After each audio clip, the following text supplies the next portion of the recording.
Mis padres querían que mis hermanas y yo nos viéramos todas idénticas. No tenía idea de qué tan lejos llegarían. Cuando tenía 6 años y mi hermana menor apenas tenía 2, mis padres empezaron a obligarnos a coincidir perfectamente. Mismo peso, mismos cortes de cabello medidos con una regla, misma ropa, aunque teníamos diferentes edades y tamaños. Cada mañana nos alineábamos mientras mamá medía nuestro cabello, y si el de alguien estaba, aunque sea un poquito más largo, lo cortaba ahí mismo. La coincidencia se volvió peligrosa cuando llegamos a la pubertad. Nuestra hermana Laura se desarrolló temprano, y mamá vendó su pecho tan apretado con vendas elásticas que se desmayó en la clase de gimnasia. Luego mamá nos rellenó al resto con sostenes acolchados para que coincidiéramos. Teníamos que teñir nuestro cabello del mismo tono cada 2 semanas, y los químicos quemaban nuestro cuero cabelludo tan mal que teníamos costras. Entonces la voz de Carla se mantuvo aguda, mientras las nuestras se volvieron más graves, así que tuvo que practicar hablar más bajo, hasta que perdió completamente la voz por un mes. Los profesores no podían distinguirnos, y no teníamos permitido corregirlos. Quería hacer la prueba para el equipo de fútbol, pero Laura odiaba los deportes, y si una de nosotras hacía algo, todas teníamos que hacerlo. Carla era increíble en el violín, pero tuvo que dejarlo porque el resto éramos pésimas, y nos hacía diferentes. Me vino el periodo a los 11 años y tuve que ocultarlo durante 2 años, hasta que Laura tuvo el suyo. Usando papel higiénico arrugado porque pedir toallas sanitarias revelaría que no nos estábamos desarrollando idénticamente. La vergüenza de manchar mis pantalones en clase, mientras fingía que nada estaba mal, todavía me enferma. Nuestros cuerpos seguían creciendo diferente porque eso es lo que hacen los cuerpos. Daniela creció 15 centímetros en un verano, y papá la hizo encorvarse constantemente, hasta que su columna se dañó. Carla se quedó diminuta, así que le pusieron plantillas enormes en sus zapatos que hicieron que sus tobillos se hincharan. Entonces, nuestros rostros empezaron a cambiar. La nariz de Laura se ensanchó. Daniela desarrolló pómulos afilados. Los ojos de Carla se mantuvieron más redondos que los nuestros. Nuestros padres intentaron todo, desde ejercicios faciales hasta dormir con máscaras que supuestamente remodelarían nuestros huesos. Cuando cumplí 15 años, intenté escapar. Llegué hasta la terminal de autobuses antes de que me atraparan. Y después de eso, instalaron cerraduras en las puertas de nuestros dormitorios que solo se cerraban desde afuera. Instalaron cámaras en cada habitación y nos hacían registrarnos cada hora que estábamos despiertas. Si una de nosotras iba al baño demasiado tiempo, mamá golpeaba la puerta gritando sobre individualidad secreta. Nos sacaron a todas de la escuela regular y empezaron a educarnos en casa para que nadie pudiera corrompernos con ideas sobre ser personas diferentes. Sentía como si me estuviera ahogando en igualdad, perdiendo el rastro de dónde terminaba yo y empezaban mis hermanas. Fue entonces cuando encontraron a un doctor que perdió su licencia en América, pero todavía operaba en México. Nos examinó como ganado, tomando medidas mientras hablaba de arreglarnos. Lijaría los pómulos de Daniela, ensancharía la nariz de Carla, estrecharía la de Laura, pegaría mis orejas para que coincidieran con las de Carla, incluso alteraría nuestras líneas de cabello y labios para ser exactamente idénticas. Mis padres le pagaron 20,000 euros por adelantado y programaron todo para 2 semanas después de mi 16º cumpleaños. Una semana antes de que tuviéramos que ir a México, Laura intentó quitarse la vida tragándose un frasco de pastillas para dormir. Sobrevivió, pero el hospital hizo preguntas sobre las cicatrices en su pecho de años de vendaje. Nuestros padres mintieron y dijeron que ella se lo hizo a sí misma porque tenía problemas de imagen corporal. Lo usaron como prueba de que necesitábamos las cirugías para ser felices. Adelantaron nuestra fecha de cirugía a 3 días después, antes de que cualquier trabajador social pudiera investigar. Mamá empacó mientras papá nos daba una conferencia sobre cómo el egoísmo de Laura era solo miedo a volverse perfecta. Ya le habían dicho a todos que íbamos a un campamento especial. La camioneta al aeropuerto vendría a las 4 de la mañana. Esa noche nos hicieron tomar pastillas para dormir para que no intentáramos escapar. Fingí tragar la mía, pero la escupí cuando mamá miró hacia otro lado. Me quedé despierta escuchando la respiración de mis hermanas, sabiendo que en 12 horas estaríamos en cirugía. Mamá nos había mostrado el plan final, e incluía cosas que no había mencionado antes, como remover costillas para hacer nuestros torsos idénticos y alterar nuestras cuerdas vocales para igualar nuestras voces permanentemente. A las 3:45 de la mañana, la camioneta llegó. Sacaron a mis hermanas drogadas una por una mientras yo fingía estar dormida. Cuando papá me levantó, me quedé floja, esperando mi oportunidad de correr una vez que estuviéramos afuera. Mi corazón latía tan fuerte que estaba segura de que lo notaría. Pero cuando alcanzó la camioneta, sentí algo afilado pinchar mi cuello. Mamá estaba ahí con una jeringa, sonriendo. ¿De verdad pensaste que confiaríamos solo en las pastillas?, preguntó mientras mi visión se nubló. Hemos estado planeando esto durante años. Las drogas actuaron rápido y mi cuerpo se puso verdaderamente flojo mientras me cargaban junto a mis hermanas. Lo último que vi fue el letrero del aeropuerto cuando nos incorporamos a la autopista, sabiendo que ninguna de nosotras despertaría de esas cirugías como nosotras mismas. Pero las drogas no me noquearon completamente. Mi cuerpo se puso flojo como mamá quería, pero mi cerebro permaneció lo suficientemente despierto para saber lo que estaba pasando. Mantuve mis ojos casi cerrados, solo rendijas diminutas para poder ver las luces del tablero y la carretera oscura pasando. Mamá estaba sentada en el asiento del pasajero repasando su historia en voz alta, practicando cómo le diría al personal del aeropuerto que íbamos a un campamento de artes especial en México. Papá la corrigió 2 veces sobre a qué ciudad volábamos, y ella le respondió bruscamente que lo hiciera bien porque un detalle incorrecto podría arruinar todo. Mis hermanas respiraban lento y pesado a mi lado, realmente noqueadas por las pastillas que tomaron. La camioneta olía al ambientador de vainilla que mamá siempre usaba y ese olor químico del tinte de cabello que usamos 2 días antes. Conté las señales de salida que pasábamos, tratando de mantenerme enfocada y no dejar que las drogas me arrastraran. Salida 7, salida 9, salida 11. Mi corazón latía tan fuerte que me preocupaba que lo escucharan en la camioneta silenciosa. Papá se incorporó a la rampa de salida del aeropuerto y el gran letrero azul con el símbolo del avión se iluminó en nuestros faros. Era esto. Esto realmente estaba sucediendo, a menos que alguien en el aeropuerto notara que algo estaba mal con 4 adolescentes inconscientes. Papá se detuvo en el carril de salidas donde todos los demás viajeros madrugadores estaban descargando sus maletas. Salió y abrió la puerta corredera de la camioneta y entró aire frío, haciéndome querer temblar, pero me obligué a permanecer completamente quieta. Tomó un carrito de equipaje del estante cercano y lo empujó hacia nosotras. Sentí sus manos bajo mis brazos mientras me levantaba y me colocaba en el carrito de metal metal, mi cabeza colgando hacia un lado. Cargó a Laura junto a mí, luego a Carla, luego a Daniela, acomodándonos como si fuéramos carga en lugar de personas. Mamá vino y empezó a arreglar nuestras sudaderas rosas a juego, subiendo la mía más alto y alisando el cabello de Daniela. Jaló la manga de Carla para que coincidiera exactamente con las demás, murmurando sobre cómo necesitábamos vernos perfectas incluso ahora. A través de mis ojos apenas abiertos, vi a otras personas pasar con sus maletas con ruedas. Una mujer con traje nos miró por un largo momento, su rostro confundido. Un hombre con 2 niños disminuyó la velocidad para mirar, pero luego todos continuaron caminando, jalando sus maletas hacia las puertas del terminal. Nadie se detuvo, nadie hizo preguntas. Simplemente desviaron la mirada como si fuéramos algo incómodo con lo que no querían lidiar. Mamá empujó el carrito a través de las puertas automáticas hacia el terminal, y las brillantes luces fluorescentes golpearon mis párpados cerrados como cuchillos. El brillo repentino hizo que mis ojos lagrimearan, pero no podía limpiar las lágrimas. Escuché el eco de anuncios rebotando en los techos altos, algo sobre equipaje desatendido y alertas de seguridad. Las ruedas del carrito chirriaban en el piso brillante. Papá caminaba junto a nosotras cargando nuestros 4 pasaportes y una carpeta con todo el papeleo de México. Mi cabeza rebotaba ligeramente con cada empujón del carrito, y tenía que concentrarme mucho en mantener mi cuerpo flojo y mi respiración constante. El terminal estaba mayormente vacío tan temprano en la mañana. Solo unos pocos viajeros cansados dispersos. Pasamos por una cafetería que aún no estaba abierta y una tienda de regalos cerrada con su reja metálica bajada. Las luces superiores eran tan brillantes que dolían incluso a través de mis párpados. Los zapatos de mamá chasqueaban en el piso en ese ritmo rápido que significaba que estaba nerviosa. Estaba empujando el carrito más rápido ahora, dirigiéndose hacia los mostradores de registro internacional al final del terminal. La agente de la aerolínea levantó la vista de su pantalla de computadora cuando nos acercamos. Podía verla a través de mis pestañas. Una mujer tal vez en sus 30 con el cabello recogido en un moño. Miró su pantalla, luego a nosotras, luego de vuelta a su pantalla. Sus cejas se juntaron e inclinó ligeramente la cabeza. Escribió algo en su teclado y su ceño se hizo más profundo. Tomó el teléfono e hizo una llamada rápida. Y en un minuto, otra agente con un chaleco de supervisora vino. Tuvieron una conversación silenciosa mientras nos miraban, y la supervisora señaló algo en la pantalla de la computadora. La primera agente asintió y señaló hacia nosotras en el carrito. Sentí una chispa diminuta de esperanza encenderse en mi pecho. Alguien estaba notando, alguien estaba viendo que algo estaba mal con 4 adolescentes idénticas que no se movían ni respondían. La supervisora se inclinó más cerca para vernos mejor, y vi su boca moverse en una pregunta a mis padres. Sabía que esta era mi oportunidad. Forcé mis ojos a enfocarse, aunque las drogas hacían todo borroso. La agente se inclinó más cerca para verificar si estábamos respirando. Su rostro vino claramente a la vista a solo centímetros del mío. Reuní cada pedazo de control que me quedaba y dejé que una sola lágrima se deslizara por mi mejilla. Rodó lenta y obvia hasta mi mandíbula. Sus ojos se agrandaron y se alejó rápido, su mano alcanzando el teléfono en el mostrador. Dijo algo agudo a la supervisora y señaló directo a mi rostro. La expresión de la supervisora cambió completamente y también agarró el teléfono. Mamá empezó a hablar con esa voz dulce, explicando algo, pero las agentes ya no estaban escuchando. Estaban haciendo llamadas y mirándonos con preocupación y alarma en lugar de solo confusión leve. 3 minutos después, un oficial de policía del aeropuerto llegó rápido, su mano descansando en su cinturón. Era alto y moreno con ojos amables, que nos miraron primero antes de volverse a mis padres. Su placa decía García y sacó una pequeña libreta. Les preguntó a mis padres por qué 4 adolescentes estaban completamente sin respuesta a las 4 de la mañana. Papá lanzó la historia que habían practicado, su voz suave y razonable. Explicó que éramos pasajeras ansiosas que se ponían nerviosas por viajar. Dijo que mamá nos había dado medicamento para ayudarnos a descansar para el vuelo. Sonrió esa sonrisa encantadora que usaba con profesores y doctores, la que usualmente hacía que la gente confiara en él y dejara de hacer preguntas. Mamá intervino con más detalles, su voz dulce y preocupada como si fuera la madre más cariñosa del mundo. Habló sobre el campamento de artes especial en México al que asistíamos. Dijo que estábamos tan emocionadas que no podíamos dormir por días. Explicó cómo nos dio algo suave y seguro para ayudarnos a descansar para el largo vuelo. Usó palabras como crianza responsable y su mejor interés, y solo queremos que estén cómodas. Estaba usando exactamente ese tono que usó con el personal del hospital cuando Laura intentó morir. La voz que la hacía sonar como una madre devota que solo quería ayudar a sus hijas. La voz que usualmente funcionaba con todos. El oficial García se agachó junto al carrito, su rostro al nivel del mío. Levantó gentilmente mi mano en la suya, su piel cálida contra mis dedos fríos. Habló en voz baja, justo lo suficientemente alto para que yo escuchara. Dijo que si podía escucharlo, apretara su pulgar. Reuní cada pedazo de fuerza que me quedaba en mi cuerpo drogado. Concentré toda mi energía en mi mano. Apreté tan fuerte como pude, que no fue muy fuerte por lo que mamá inyectó en mi cuello, pero apreté. Todo su cuerpo se quedó completamente inmóvil. Sus ojos se fijaron en mi rostro, y su agarre en mi mano se apretó ligeramente. Lo había sentido. Sabía que estaba consciente. Sabía que algo estaba muy mal aquí. García se levantó rápido y sacó la radio de su cinturón. Llamó a servicios médicos de emergencia, con una voz que era calma pero urgente. Les dijo a mis padres que nadie abordaría ningún avión hasta que el personal médico nos revisara. En 2 minutos, 2 paramédicos se apresuraron con sus bolsas de equipo. Empezaron a revisar nuestros signos vitales, uno tomando mi pulso mientras el otro revisaba a Laura. El primer paramédico levantó mi párpado y brilló una luz en mi ojo. Luego hizo lo mismo con Carla. Le dijo algo a su compañero sobre nuestras pupilas estar demasiado pequeñas. El segundo paramédico revisó nuestra respiración con un estetoscopio y dijo que estaba demasiado superficial para sueño normal. Se miraron entre sí, y luego al oficial García con expresiones que decían que esto no estaba bien. La voz de mamá se volvió más alta y tensa. Insistió en que estábamos bien y que perderíamos nuestro vuelo. Dijo que estaban haciendo un gran problema de nada. Siguió hablando sobre el campamento y cómo llegaríamos tarde y cómo todo esto era innecesario. Papá puso su mano en su brazo, probablemente tratando de señalarle que se calmara, pero podía ver el pánico comenzando a agrietarse a través de su actuación de padres perfectos. La voz dulce de mamá tenía un borde ahora. La sonrisa de papá parecía forzada y tensa. Los paramédicos siguieron revisándonos y hablando con el oficial García, y sabía que nuestros padres podían sentir el control deslizándose de ellos por primera vez en años. El primer paramédico se inclinó más cerca para revisar mi pulso de nuevo, y sus dedos rozaron mi cuello donde mamá había metido la aguja. Se congeló por un segundo, luego giró gentilmente mi cabeza para ver mejor. Su compañero vino rápido, y ambos miraron fijamente la pequeña marca roja con el poquito de sangre todavía fresca en mi piel. El primero sacó su radio y llamó a su supervisor, mientras el segundo paramédico fue a revisar a Laura. Encontró la misma marca en su cuello en exactamente el mismo lugar. Luego revisó a Carla y encontró otra, luego a Daniela. Todas las cuatro teníamos sitios de inyección idénticos que todavía estaban rojos y frescos. La voz del supervisor crepitó de vuelta por la radio, pidiendo detalles, y el primer paramédico dijo algo sobre múltiples menores con signos de sedación forzada y posible medicación no voluntaria. Miró directo al oficial García y dijo: esto no parecía medicamento para la ansiedad dado por un padre. Esto parecía alguien drogando deliberadamente a niñas que no querían ser drogadas. García escribió algo en su libreta y su mandíbula se tensó. Caminó hacia donde mis padres estaban parados juntos, cerca del mostrador de registro, y le pidió a papá que se apartara con él para verificar nuestros documentos de identificación. El rostro de papá mostró sorpresa, pero siguió a García unos pasos, mientras otro oficial se acercó a mamá. García sacó su propia libreta y empezó a hacerle preguntas a papá sobre nuestro viaje. ¿A dónde exactamente en México íbamos? ¿Qué ciudad? ¿Cuál era el nombre de las instalaciones? Papá respondió rápido, diciendo que íbamos a un campamento en Tijuana. García lo anotó. Luego volvió con mamá y le hizo las mismas preguntas. Ella dijo que íbamos a Mexicali para un programa especial. García miró su libreta donde había escrito ambas respuestas y sus cejas subieron. Le pidió a mamá de nuevo que confirmara el nombre de la ciudad y ella dijo: Mexicali. Definitivamente, Mexicali. Le mostró lo que papá había dicho y su rostro se puso blanco. Empezó a hablar rápido sobre cómo ambos tenían razón. El programa tenía ubicaciones en ambas ciudades. Solo estaban confundidos sobre en qué instalación empezaríamos primero. Pero García siguió escribiendo y su expresión decía que no le creía en absoluto. Sacó una cámara de evidencia de su cinturón y volvió a donde yo estaba acostada en el carrito. Tomó varias fotos de la marca de inyección en mi cuello desde diferentes ángulos, el flash brillante incluso a través de mis párpados cerrados. Luego fotografió las marcas en todas mis hermanas. Se alejó y habló por su radio usando códigos que no entendí. Pero escuché la palabra tráfico 2 veces y algo sobre posibles códigos de abuso. Mamá también lo escuchó porque empezó a llorar inmediatamente. Pero no eran lágrimas tristes o lágrimas asustadas. Su rostro estaba enojado y su voz estaba alta y tensa cuando dijo que estaban siendo ridículos. Solo éramos una familia tratando de hacer un viaje. ¿Cómo se atrevían a sugerir algo tan horrible? Las lágrimas corrían por su rostro, pero sus ojos se veían enojados, no tristes. Una mujer en traje pantalón gris vino caminando rápido a través del terminal hacia nosotras. Tenía una identificación sujeta a su cinturón y un teléfono presionado contra su oreja. Terminó su llamada y se presentó a García como Cristina Rodríguez de Servicios Sociales de Guardia. Dijo que había recibido la alerta sobre nuestro caso y necesitaba decirle algo importante. Ya había un informe abierto de 2 semanas antes cuando Laura estuvo en el hospital. El hospital había señalado preocupaciones sobre las heridas en su pecho por materiales de vendaje y querían hacer una evaluación completa, pero nuestros padres sacaron a Laura del hospital antes de que la trabajadora social pudiera terminar la evaluación. Cristina dijo que el caso había sido asignado a una trabajadora que estaba tratando de programar una visita domiciliaria, pero ahora estábamos aquí en el aeropuerto a punto de salir del país. García le mostró las fotos de nuestras marcas de inyección y las notas sobre nuestros padres dando diferentes nombres de ciudades. Cristina miró las fotos por mucho tiempo, luego miró a mis padres, luego de vuelta a García. La supervisora de la aerolínea vino y dijo que nuestro abordaje estaba oficialmente negado. Necesitaríamos autorización médica completa antes de que se aprobara cualquier viaje, y esa autorización tendría que venir del personal médico del aeropuerto y de servicios sociales. García y Cristina empezaron a caminar hacia la clínica médica del aeropuerto y les dijeron a nuestros padres que siguieran con nosotras. Papá inmediatamente empezó a discutir sobre nuestros derechos y cómo no podían forzarnos a ir a ningún lado. Mamá todavía estaba llorando y diciendo que estaban siendo perseguidos por sus elecciones de crianza, pero García simplemente siguió caminando y señaló a los paramédicos que nos trajeran. Papá y mamá tuvieron que seguir o quedarse atrás. Llegamos a la mitad del terminal cuando papá de repente agarró el brazo de mamá y ambos se voltearon hacia el estacionamiento. García lo vio y se movió rápido para bloquear su camino. Dijo muy claramente que si intentaban irse con nosotras o interferir con la evaluación médica, serían detenidos inmediatamente. El rostro de papá se puso rojo brillante y empezó a gritar sobre falso encarcelamiento y detención ilegal. Pero 2 oficiales más aparecieron de algún lugar y se pararon a cada lado de García. Papá dejó de gritar y su boca se cerró de golpe. Mamá siguió llorando, pero no intentó irse de nuevo. La clínica del aeropuerto era pequeña y brillante con paredes blancas y olor a químicos de limpieza. Una enfermera en uniformes azules nos encontró en la puerta y dirigió a los paramédicos a llevarnos a áreas separadas con cortinas. Otra mujer entró usando los mismos uniformes azules, con una identificación que decía que su nombre era Sabrina Martínez y era una enfermera forense. Empezó conmigo corriendo la cortina cerrada alrededor de mi área de examen. Habló suavemente, preguntando si podía escucharla, explicando lo que haría. Revisó mis signos vitales primero, luego levantó gentilmente mi camisa para examinar mi torso. Su mano dejó de moverse cuando vio las cicatrices en mi pecho. Largas líneas rojas donde los materiales de vendaje que Laura tenía que usar también habían rozado mi piel, cuando mamá me hizo usar las mismas cosas para coincidir con ella. El rostro de Sabrina permaneció tranquilo, pero sus ojos se entristecieron. Bajó mi camisa y luego separó cuidadosamente mi cabello para mirar mi cuero cabelludo. Encontró las quemaduras químicas de años de tinte de cabello, los lugares donde la piel todavía estaba áspera y dañada. Tomó fotos de todo con una cámara médica, documentando cada lesión cuidadosamente. La escuché moverse al siguiente área con cortina para examinar a una de mis hermanas. Cristina Rodríguez apartó mi cortina y entró. Acercó una silla a la camilla de examen y se sentó de modo que su rostro estuviera al nivel del mío. Explicó muy gentilmente que estaba iniciando procedimientos de custodia protectora de emergencia. Eso significaba que no iríamos a casa con nuestros padres hoy. Nos quedaríamos en algún lugar seguro mientras ocurría la investigación. El alivio me golpeó tan fuerte que todo mi cuerpo empezó a temblar. No podía controlarlo. Solo temblando por todas partes como si estuviera congelando aunque la habitación estuviera cálida. Sabrina volvió y envolvió una manta caliente alrededor de mis hombros, metiéndola cuidadosamente. A través de la cortina, escuché la voz de mamá, dulce y preocupada, hablando con Cristina. Estaba contando historias sobre cuán dedicada estaba a nosotras, cómo solo quería que alcanzáramos nuestro máximo potencial, cómo había sacrificado todo para ayudarnos a convertirnos en las mejores versiones de nosotras mismas. La voz de Cristina volvió calmada y profesional. Dijo que la evidencia médica hablaba por sí misma. Las marcas de inyección, las cicatrices del vendaje, las quemaduras químicas, la decisión de custodia no era negociable ahora. La voz de mamá se volvió más alta, más desesperada, pero Cristina no cambió su tono en absoluto. Dos enfermeras entraron con sillas de ruedas y empezaron a prepararnos para transportar al hospital principal para evaluaciones completas. Nos sacaron una por una a través de diferentes puertas. Terminé en una habitación de hospital sola. La puerta se cerró y de repente estaba en un espacio sin mis hermanas justo a mi lado. Por primera vez desde que tenía 6 años, estaba en una habitación sola. El espacio se sentía enorme y vacío e incorrecto. El silencio era tan fuerte que lastimaba mis oídos. Casi las llamé, casi grité sus nombres para asegurarme de que todavía estuvieran cerca. Pero luego recordé que esta separación, este horrible sentimiento de soledad, podría realmente ser lo que nos salva. Así que me quedé callada y dejé que el espacio permaneciera vacío alrededor de mí. Un toque suave me sacó del sentimiento vacío, y Sabrina entró por la puerta cargando una gran cámara negra con un accesorio de flash. Preguntó si estaba bien tomar fotos de mis lesiones para el caso judicial, y asentí porque mostrar evidencia se sentía como el único poder que me quedaba. Empezó con mi cuero cabelludo, separando gentilmente secciones de mi cabello para fotografiar los parches ásperos donde años de tinte químico habían quemado la piel hasta cicatrizarla. La cámara hizo clic y destelló mientras se movía metódicamente, documentando cada área de daño con la misma atención cuidadosa que usó durante el examen inicial. Me pidió que levantara mi camisa y fotografió las líneas rojas en mis costillas donde los materiales de vendaje habían rozado mi piel en carne viva, aunque yo no era la que necesitaba vendaje. Cada destello se sentía como si estuviera congelando la evidencia en su lugar, haciéndola real y permanente, de una manera que me asustaba, pero también me hacía sentir. Sabrina pasó a fotografiar mis brazos a continuación, capturando los moretones de donde papá me había agarrado cuando me llevó a la camioneta, luego el sitio de inyección en mi cuello que ya se estaba poniendo morado. Me agradeció en voz baja cuando terminó, y dijo que estas fotos ayudarían a mantenernos seguras. Cristina entró justo después de que Sabrina saliera, acercando la silla a mi cama de nuevo, y preguntando si me sentía lista para hablar sobre lo que pasó. Traté de explicar sobre los planes quirúrgicos y el doctor mexicano, pero el sedante todavía estaba haciendo todo nebuloso, y mis palabras salían mal y lentas. Me frustré tratando de hacer que mi boca funcionara bien, tratando de contarle sobre la remoción de costillas y los cambios en las cuerdas vocales, pero las oraciones seguían cayéndose a la mitad.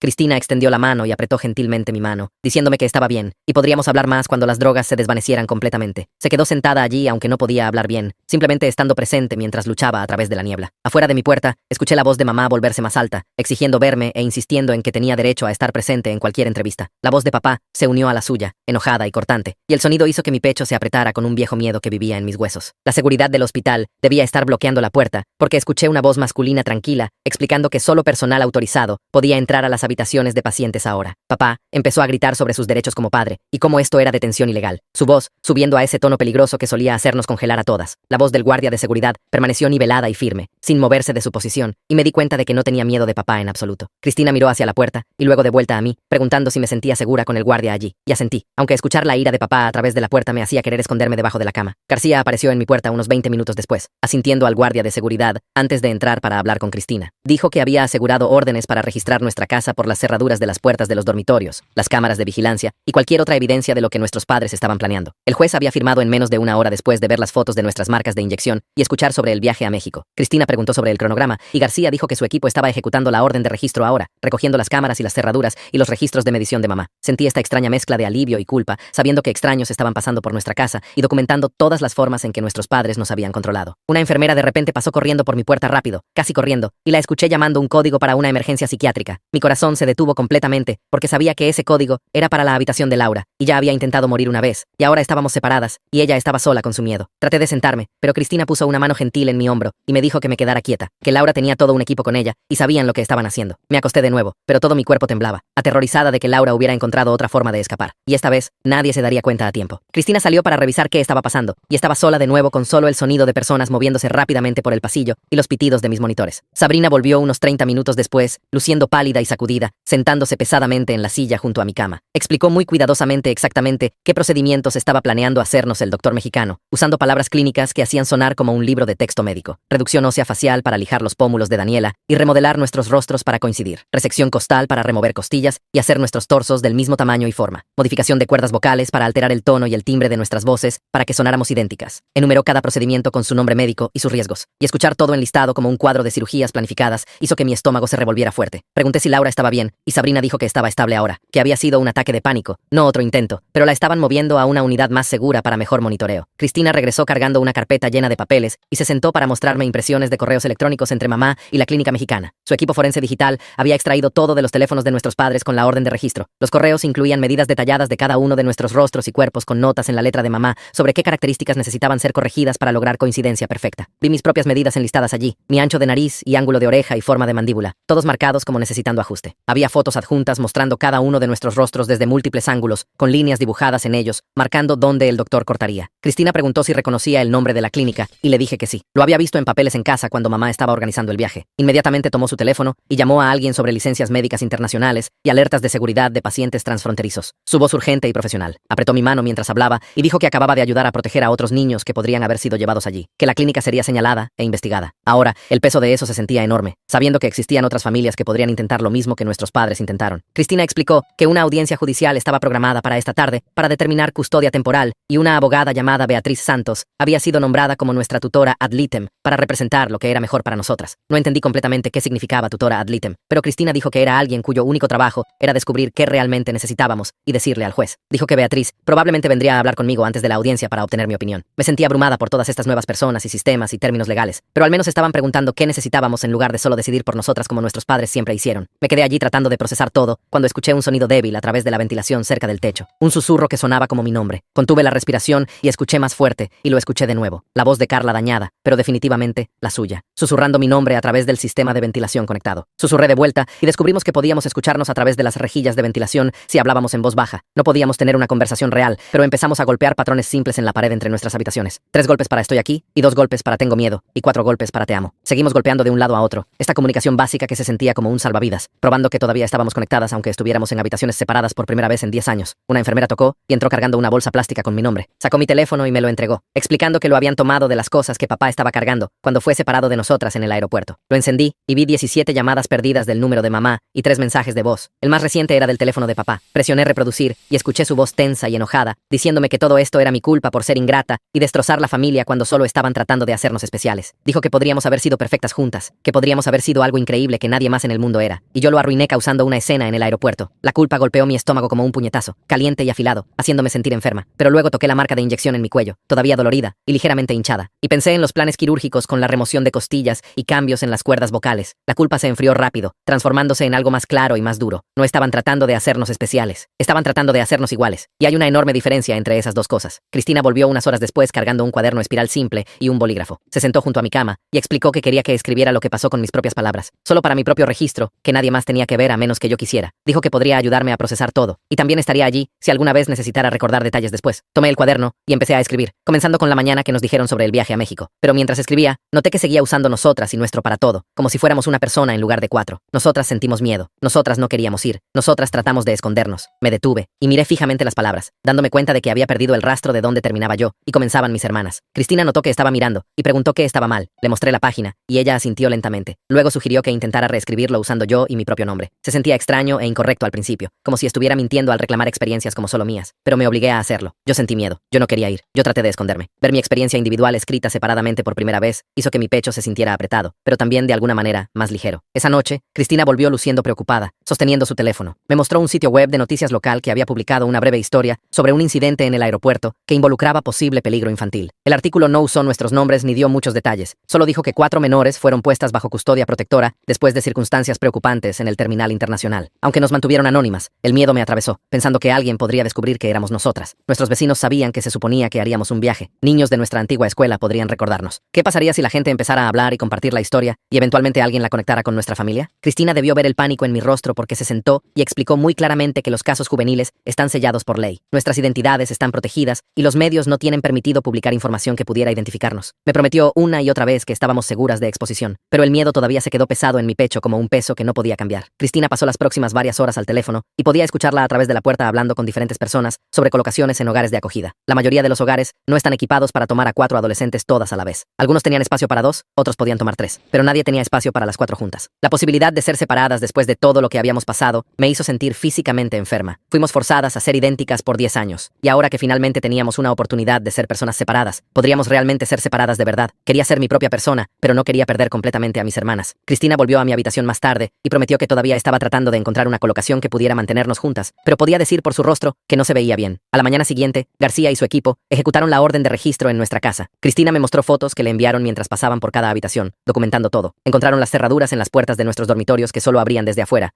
instaladas para que no pudiéramos salir de noche. Encontraron cámaras en cada habitación individual, incluyendo el baño, todas alimentando monitores en la habitación de nuestros padres para que pudieran vigilarnos constantemente. Encontraron los registros detallados de mamá que se remontaban a años, rastreando nuestras medidas de cabello hasta el milímetro, con notas sobre quién necesitaba cortar. Encontraron las vendas elásticas que usaba para vendar el pecho de Laura y los sostenes acolchados que hacía que el resto usáramos para coincidir. Encontraron el cuaderno con nuestros horarios de clase de cuando todavía estábamos en la escuela regular, el que mamá había enviado al doctor mexicano para que pudiera planificar el momento de la cirugía. García y su equipo tomaron fotos de todo y lo cargaron todo en bolsas de evidencia. Cristina dijo que la cantidad de documentación que encontraron realmente era útil para el caso, porque probaba que esto no era solo crianza rigurosa, era control planificado y sistemático. Mientras García estaba registrando la casa, otros investigadores fueron de puerta en puerta entrevistando a nuestros vecinos. Cristina recibió copias de sus declaraciones y me leyó algunas. Múltiples vecinos confirmaron que nunca nos vieron afuera separadamente, siempre como un grupo moviéndose junto. Un vecino dijo que siempre usábamos ropa a juego y caminábamos en línea como pequeños soldados. Otro mencionó que nunca jugábamos con otros niños en el vecindario. La declaración que me enojó más fue de la mujer que vivía 3 casas más adelante. Le dijo al investigador que pensaba que era lindo cómo estábamos coordinadas, como si fuéramos un Z juego o un equipo de nado sincronizado. Esa palabra lindo me hizo querer gritar. Nadie cuestionó si lindo realmente era control. Nadie se preguntó si 4 adolescentes moviéndose en perfecta unidad tal vez era una señal de que algo estaba mal. Solo pensaron que era encantador y diferente y siguieron con su día. Beatriz Santos vino a conocerme en la tarde. Era una mujer probablemente en sus 50 con cabello gris recogido hacia atrás y ojos directos que me miraban como si realmente quisiera escuchar lo que tenía que decir. Se presentó como mi tutora ad litem y explicó que eso significaba que su trabajo era descubrir qué era realmente mejor para mí y mis hermanas. Luego decirle al juez. Acercó una silla a mi cama y me hizo una pregunta que nadie más había hecho todavía. Quería saber qué realmente quería que pasara, no lo que pensaba que debía decir o lo que haría felices a los adultos. Pensé sobre ello por mucho tiempo antes de responder. Le dije que quería sentirme segura y quería que mis hermanas estuvieran seguras. No quería castigar a mis padres tanto como solo quería que pararan. Quería que entendieran que lo que hicieron estaba mal, pero no sabía si eso era posible. Beatriz escribió todo lo que dije sin juzgar o tratar de convencerme de sentir diferente. Dijo que mis sentimientos eran válidos, incluso si eran complicados, y estaba bien querer seguridad sin querer venganza. La audiencia de custodia de emergencia sucedió esa tarde en una pequeña sala de tribunal que se sentía más como una sala de conferencias. Solo el juez detrás de su escritorio, abogados en ambos lados, Cristina, Beatriz y mis padres con su abogado. No estaba obligada a estar allí, ya que era solo sobre custodia temporal, no el caso completo. Cristina lo grabó en su teléfono para que pudiera escuchar lo que pasó después si quería. El abogado de mis padres pasó la mayor parte de su tiempo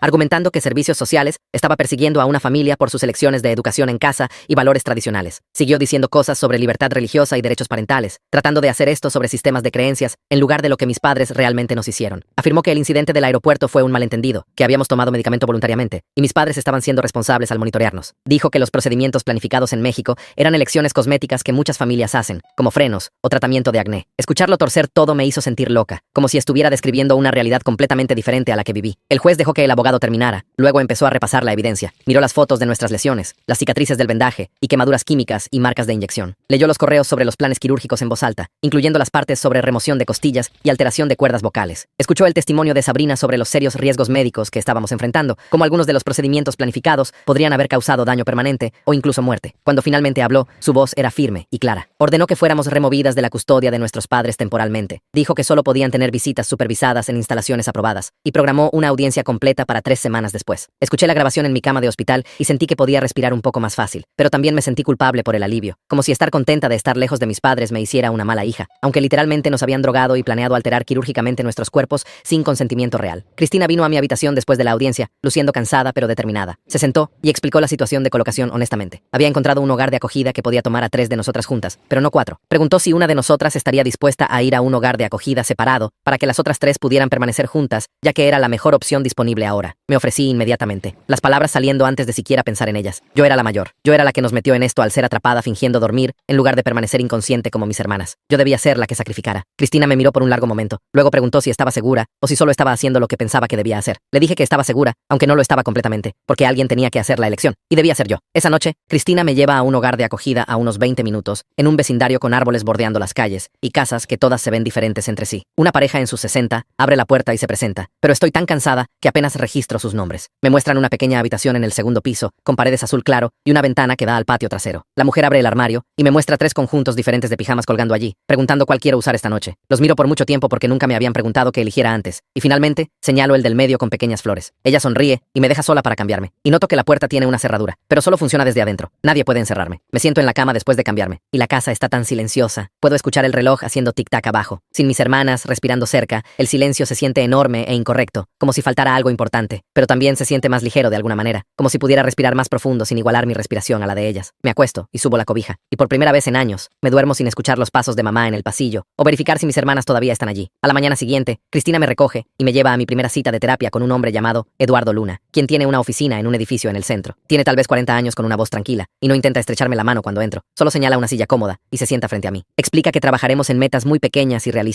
cosas como pasar cada día y empezar a descubrir quién soy como persona separada. No promete que me arreglará o sanará o hará todo mejor, solo dice que trabajaremos en afrontamiento y supervivencia. Eso se siente más honesto de lo que sería una falsa esperanza, y asiento para mostrar que entiendo. Me pregunta qué estoy sintiendo ahora, y le digo que no sé, todo está demasiado mezclado para separarlo. Dice que está bien, y trabajaremos en eso también. Aprender a distinguir un sentimiento de otro. Más tarde en la sesión, Cristina se une a nosotros y discuten planes de reintegración escolar, hablando si debería volver a la escuela regular, o continuar educación en casa, o intentar clases en línea. Menciono que siempre quise intentar fútbol, pero no podía porque Laura odiaba los deportes, y si una de nosotras hacía algo, todas teníamos que hacerlo. Eduardo lo anota en su cuaderno y dice que podemos explorarlo, pero explica que el momento tal vez no sea el correcto todavía, mientras todo está tan inestable con fechas de tribunal y ajustes al hogar de acogida. Me siento decepcionada, pero entiendo lo que quiere decir. Hay demasiado caos ahora para agregar más cosas nuevas. Unos días después, Beatriz viene a visitarme al hogar de acogida y me pide que empiece a llevar un diario de recuerdos que son específicamente míos, no experiencias compartidas con mis hermanas. Quiere que documente cómo nuestras identidades individuales fueron suprimidas. Escribir momentos que me pertenecían solo a mí. Me siento con el cuaderno en blanco esa noche y trato de pensar en recuerdos que son solo míos. Pero todo está entrelazado con mis hermanas porque fuimos forzadas a hacer todo juntas. No puedo recordar la última vez que hice algo sola o tuve un pensamiento que fuera solo mío. Escribo esto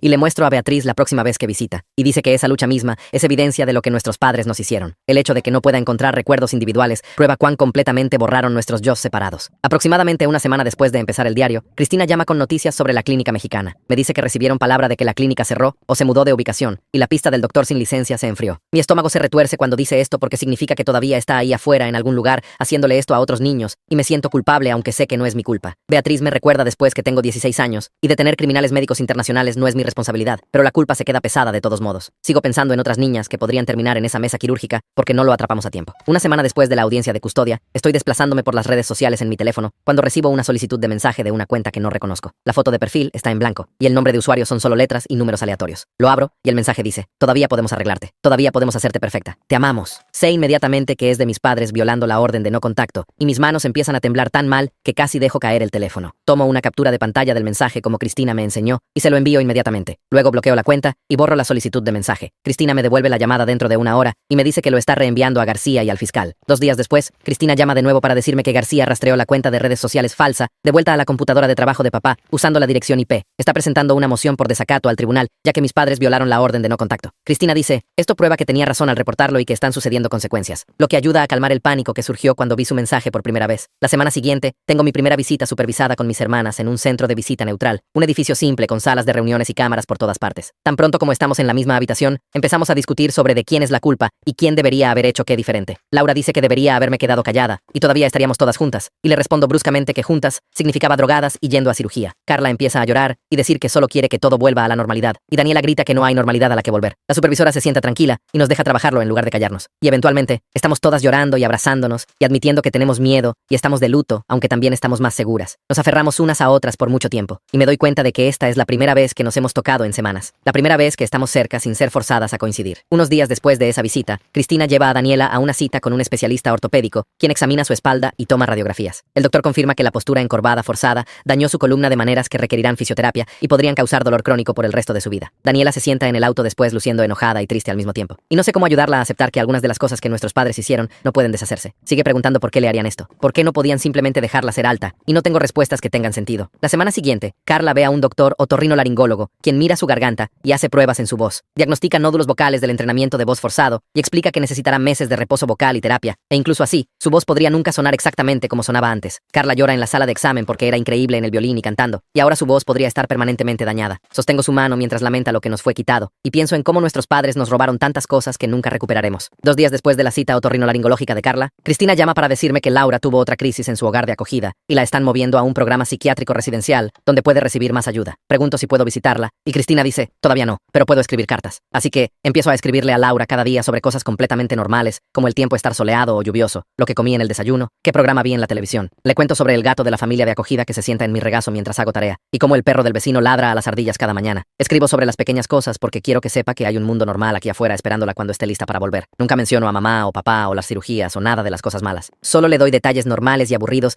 que prueban que la vida puede ser simple y segura. Una semana después, Cristina viene al hogar de acogida y se sienta en la mesa de la cocina conmigo para explicar que el fiscal formalmente presentó cargos criminales contra nuestros padres por negligencia y peligro infantil. Me muestra el papeleo con todo el lenguaje legal oficial y me dice que el proceso judicial tomará meses, tal vez hasta un año para trabajar a través del sistema. Siento esta extraña mezcla de alivio de que algo realmente está sucediendo y agotamiento porque todavía no ha terminado, y culpa porque todavía son mis padres aunque nos lastimaron. Cristina debe verlo en mi rostro porque me dice que hable con Eduardo sobre ello. En mi próxima sesión de terapia, le cuento a Eduardo sobre los cargos y cómo me siento aliviada y agotada y culpable al mismo tiempo, y dice que es completamente normal. Explica que tener sentimientos encontrados sobre personas que te lastimaron no significa que eres débil o confusa, solo significa que eres humana y la situación es complicada. Eso ayuda un poco, pero la culpa todavía se queda en mi estómago como una piedra. La semana siguiente, Beatriz viene al hogar de acogida y me dice que necesitamos empezar a prepararnos para la audiencia de custodia extendida, donde podría tener que testificar frente al juez. Nos sentamos en la sala y me hace preguntas de práctica como ¿por qué no se lo dijiste a nadie antes? Y ¿por qué simplemente no escapaste? Trato de responder con calma al principio, pero las preguntas me enojan tanto porque suenan como si me estuviera culpando. Mi voz se vuelve más alta y le digo que tenía miedo y estaba controlada y traté de escapar y nos encerraron. Beatriz asiente y dice, bien, esa ira es buena. Necesitas ser capaz de acceder a ella para protegerte en el estrado de testigos. Explica que el abogado de mis padres tratará de hacerme dudar de mí misma y confundirme, así que necesito practicar permanecer fuerte y clara incluso cuando esté molesta. Hacemos las preguntas de práctica una y otra vez hasta que puedo responderlas sin que mi voz tiemble demasiado. Unos días después, Cristina me reenvía un documento legal que el abogado de mis padres presentó al tribunal. Me siento en mi cama y lo leo, y las palabras me hacen sentir como si estuviera volviéndome loca. Su abogado argumenta que los derechos de educación en casa y la libertad religiosa protegen sus elecciones parentales. Está tratando de reformular todo lo que nos hicieron como decisiones educativas y espirituales privadas de una familia. La moción habla sobre autoridad parental y valores tradicionales y autonomía familiar, como si esas palabras de alguna manera hicieran el vendaje de pecho y la sedación forzada aceptables. Lo leo 3 veces y cada vez me siento más desconectada de la realidad porque están describiendo un mundo completamente diferente al que realmente viví. Es como si hubieran tomado todos los hechos y los retorcieran en algo irreconocible. Le muestro el documento a mi madre de acogida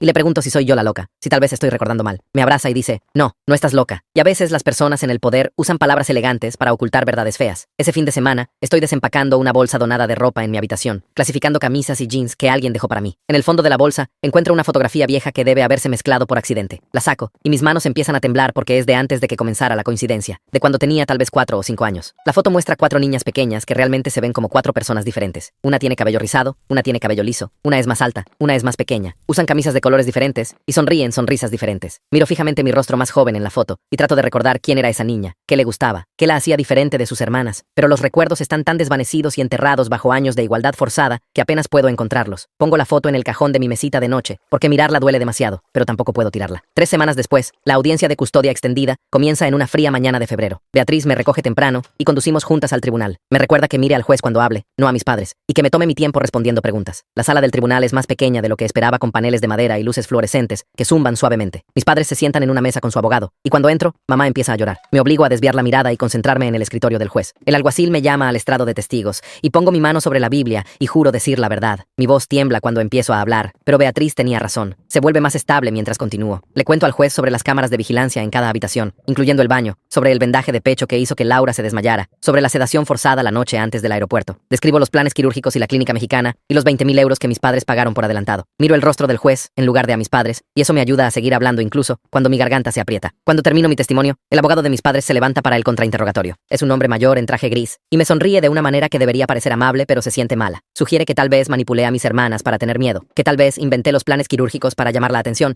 porque estaba celosa de su vínculo. Lo dice con esta voz suave, como si solo estuviera haciendo preguntas razonables. Siento la ira llamear caliente en mi pecho y recuerdo lo que Beatriz me enseñó sobre usar esa ira. Lo miro directamente y le doy detalles específicos. Le digo que el nombre de la clínica era Centro Demotífico en Tijuana. Le digo que la cantidad exacta era 20,000 euros pagados por transferencia bancaria en una fecha específica. Enumero los procedimientos exactos que fueron planeados: el lijado de huesos y la remoción de costillas y la alteración de cuerdas vocales. Veo su rostro cambiar mientras se da cuenta de que tengo mucha más información concreta de la que esperaba. Intenta algunas preguntas más, pero respondo cada una con hechos y fechas específicos, y eventualmente se sienta. Después de un receso, Sabrina Martínez sube al estrado como testigo experta. Usa ropa profesional y su voz es calmada y clínica mientras describe la evidencia médica. Explica las lesiones por vendaje en el pecho de Laura, las quemaduras químicas en todos nuestros cueros cabelludos del tinte de cabello, las marcas de inyección en nuestros cuellos de la sedación forzada. Usa términos médicos y muestra fotos en una pantalla, y habla sobre los serios riesgos de salud que estábamos enfrentando. Su testimonio es tan factual y científico que es más difícil para cualquiera descartar lo que pasó como solo crianza rigurosa o diferencias culturales. No se vuelve emocional o dramática, solo presenta la evidencia como la profesional médica que es. Luego García sube al estrado y describe la intervención del aeropuerto en claro orden cronológico. Habla de habernos notado inconscientes en el carrito de equipaje, sobre las preocupaciones de de las agentes de la aerolínea sobre encontrar las marcas de inyección, describe el registro de nuestra casa y encontrar las cerraduras y cámaras y registros. Presenta la cadena de evidencia mostrando cómo todo se conecta. Su testimonio muestra cuántos sistemas fallaron en detectar esto antes, cuántas personas nos vieron y no cuestionaron por qué 4 adolescentes siempre se veían exactamente iguales. Habla sobre qué tan cerca estuvimos de estar en ese avión a México y qué habría pasado si esa agente de la aerolínea no hubiera notado que algo estaba mal. Cuando termina de testificar, el juez toma un breve receso para revisar toda la evidencia. Nos sentamos en el pasillo esperando y puedo escuchar a mis padres hablando con su abogado a través de la puerta. La voz de mamá está alta y enojada. Cuando volvemos, el juez se ve cansado. Lee de sus notas por unos minutos sobre la evidencia y la ley y cuáles son sus responsabilidades. Luego anuncia su decisión. Está extendiendo nuestra remoción de la custodia de nuestros padres por un año completo. Ordena evaluaciones psicológicas para mamá y papá antes de que se pueda reconsiderar cualquier custodia. Los limita a contacto supervisado solo en instalaciones aprobadas con monitores entrenados presentes. Siento esta ola de alivio lavarme tan fuerte que casi lloro. Pero mezclado con el alivio, está este extraño duelo que se queda pesado en mi pecho porque aunque nos lastimaron, todavía son mis padres. Parte de mí quería que lucharan por nosotras de manera diferente, admitieran que lo que hicieron estaba mal y prometieran cambiar, pero solo se sientan allí luciendo enojados y traicionados como si fuéramos nosotras quienes los lastimamos. Beatriz aprieta mi hombro y Cristina me sonríe desde el otro lado de la sala. El juez golpea su mazo y dice, la audiencia está levantada. Y así, se acabó por ahora. 2 semanas pasan antes de que Cristina llame con noticias que hacen que mis manos tiemblen. Encontró una familia de acogida dispuesta a tomarnos a las 4 juntas. Una pareja en sus 50 que ha acogido grupos de hermanas antes y tiene una casa con suficientes habitaciones para todas. Nos mudamos una mañana de sábado y la madre de acogida nos muestra a cada una nuestra propia habitación, lo que se siente extraño e incorrecto al principio, pero luego escucho la voz de Laura a través de la pared y los pasos de Carla arriba y Daniela tarareando en el baño y el mundo deja de sentirse tan inclinado. Esa noche, todas terminamos durmiendo en el piso de la sala de estar de todos modos, porque estar separadas en habitaciones separadas es demasiado rápido. Los padres de acogida no nos obligan a volver a nuestras habitaciones, solo traen mantas extra y dicen, lo descubriremos a nuestro propio ritmo. Eduardo empieza a venir a la casa 2 veces por semana, para sesiones grupales, donde trabajamos en lo que él llama práctica de límites. El primer ejercicio es elegir bocadillos de la despensa y todas alcanzamos la misma caja de galletas antes de detenernos. Eduardo nos hace volver atrás y elegir cada una algo diferente, y me toma 10 minutos decidir entre papas fritas y galletas porque sigo mirando lo que mis hermanas están eligiendo. Practicamos elegir programas de televisión diferentes y asientos diferentes en la mesa y horarios diferentes para ducharnos. Suena tonto y simple, pero mi pecho se aprieta cada vez que hago una elección que no coincide con las de ellas. Carla elige jugo de uva, y yo elijo jugo de naranja, y Laura elige agua, y Daniela elige limonada, y todas solo miramos nuestras bebidas diferentes como si hubiéramos hecho algo peligroso. El padre de acogida dice que es la cosa más valiente que ha visto en años. Me inscribo en una clínica de fútbol comunitario que se reúne los martes y jueves por la noche en el parque cerca de nuestra casa. La primera noche me presento con zapatos de fútbol prestados que no me quedan bien y pantalones cortos que son realmente míos, sin coincidir con nadie. El entrenador me hace hacer ejercicios básicos y soy terrible en eso, tropezando con la pelota y pateándola en direcciones equivocadas. Pero cuando corro por el campo persiguiéndola sin nadie igualando mis pasos o mi velocidad, algo en mi pecho se afloja como un nudo que se deshace. Soy lenta y torpe y mis pulmones arden, pero es mío. Este aprendizaje torpe me pertenece solo a mí. Después del entrenamiento, les envío un mensaje a mis hermanas sobre qué tan mala fui y envían emojis riéndose de vuelta. Y eso también se siente bien. Ser capaz de ser mala en algo sin arrastrarlas conmigo. El centro de visitas organiza una hora de música los miércoles por la tarde y Carla trae su violín por primera vez en meses. Sus manos tiemblan cuando levanta el arco y sus primeras notas son chirriantes y desafinadas. Ya no puede cantar junto porque su voz todavía está dañada y ronca, pero toca una canción simple de todos modos. Cuando termina, la supervisora aplaude y nos dice que así es como se ve realmente la sanación, no perfecta o borrada, sino avanzando de todos modos. Los ojos de Carla se llenan, pero está sonriendo, y me doy cuenta de que no la he visto realmente sonreír en años. Tenemos nuestra primera visita supervisada con nuestros padres la semana siguiente, en una habitación pequeña con cámaras y una supervisora sentada en la esquina. Mamá llora en el segundo en que nos ve, y la voz de papá se quiebra cuando dice nuestros nombres. Nos suplican que los perdonemos, y dicen que solo querían que fuéramos especiales y amadas. Mamá extiende su mano hacia la mía, pero me retiro, recordando lo que Eduardo nos enseñó sobre límites. Les digo que necesitamos que acepten responsabilidad por lo que hicieron antes de que podamos hablar sobre perdón. Laura dice que las cirugías nos habrían lastimado permanentemente. Daniela menciona su espalda que todavía duele cada mañana. Carla toca su garganta donde su voz solía ser fuerte. Los rostros de nuestros padres cambian como si no esperaran que nos mantuviéramos firmes o habláramos por nosotras mismas. Papá empieza a discutir, pero la supervisora lo interrumpe y dice, nuestro tiempo terminó. Al salir, me siento culpable y aliviada y triste todo mezclado. 3 días después, Cristina llama con noticias sobre la clínica mexicana. Las autoridades marcaron la información en una base de datos federal y está comenzando una investigación, lo que significa que otras familias podrían ser protegidas de lo que casi nos pasó. Exhalo este miedo específico que he estado cargando sobre otras niñas, terminando en esa mesa quirúrgica. Otras hermanas, siendo cortadas para coincidir. No arregla lo que nos pasó, pero significa algo que tal vez lo detuvimos de pasarle a alguien más. 4 meses después de la intervención del aeropuerto, estamos sentadas alrededor de la mesa del comedor de la familia de acogida, comiendo tacos que cada una hizo diferente. Daniela menciona que está pensando en cortarse el cabello más corto, tipo muy corto, tal vez incluso rapado a los lados. Carla dice que quiere dejar crecer el suyo más largo, más allá de sus hombros por primera vez desde que era pequeña. Laura quiere probar un color completamente diferente, tal vez rojo o morado, algo que no se parezca nada al resto de nosotras. Nos miramos unas a otras y empezamos a reír porque estamos eligiendo looks diferentes a propósito, reclamando nuestros propios rostros de vuelta, una decisión a la vez. La madre de acogida se ofrece a llevarnos al salón el sábado, y pasamos una hora mirando fotos en su teléfono de diferentes peinados, cada una de nosotras eligiendo algo totalmente separado. La audiencia de custodia final sucede en una fría mañana de noviembre. El juez revisa toda la evidencia de nuevo y escucha informes actualizados de Cristina y Eduardo y nuestros doctores. Otorga tutela a largo plazo al Estado con nuestra familia de acogida como colocación permanente. Ordena planes educativos individualizados para cada una de nosotras y atención médica y terapia separadas. Emite una orden judicial prohibiendo a nuestros padres cualquier decisión sobre modificación corporal